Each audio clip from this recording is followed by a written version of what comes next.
ముందుగా మేషరాశి వారు. ఈ మేషరాశి వారికి ఈ వారంలో మొత్తం 5 గ్రహాలు అనుకూలంగా సంచరిస్తున్నాయి. మంచి ఫలితాలని, లాభాలని అందిస్తున్నాయి. లాభంలో కుజ సంచారం వల్ల గట్టి పోటీని ఎదుర్కొంటారు. మీ శ్రమకు, మీ కష్టానికి తగిన ఫలితాన్ని కూడా అందుకుంటారు. భూవాహన లాభాలకు అవకాశం ఉంది. రియల్ ఎస్టేట్ రంగంలో పనిచేసే వారికి మంచి అవకాశాలు వచ్చే పరిస్థితి కనిపిస్తుంది.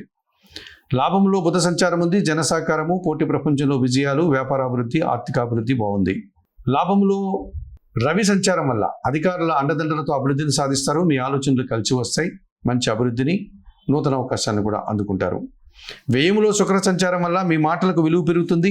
జన సంబంధాలు పెరుగుతాయి. స్త్రీజన సహకారంతో కలిసి కొన్ని కార్యక్రమాలు దిగ్విజయంగా పూర్తి చేస్తారు.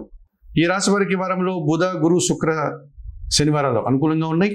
తృతీయములో గురువు కాస్త ప్రతికూలంగా సంచరిస్తున్నాడు. వృత్తి ఉద్యోగ వ్యాపారంలో పనిభారం అధికమవుతుంది. విద్యార్థులకు ప్రతికూల ఫలితాలు వస్తాయి. కొంతమంది పెద్దల యొక్క సహకార లోపం కనిపిస్తుంది. దానాలు ఇచ్చేటువంటి క్రమంలో గురువారం రోజు శనగలను గురువులకు కానీ, పేదవారికి కానీ దానం చేయండి. స్తోత్రపారాయణ విషయంలో దక్షిణామూర్తి శ్లోకాలు చదువుకోండి. ఆలయ సందర్శన కార్యక్రమం భాగంగా మేషరాశి వారు దక్షిణామూర్తిని దర్శించి నమస్కరించుకోవడం వల్ల మరింతగా మంచి ఫలితాలను పొందగలుగుతారు.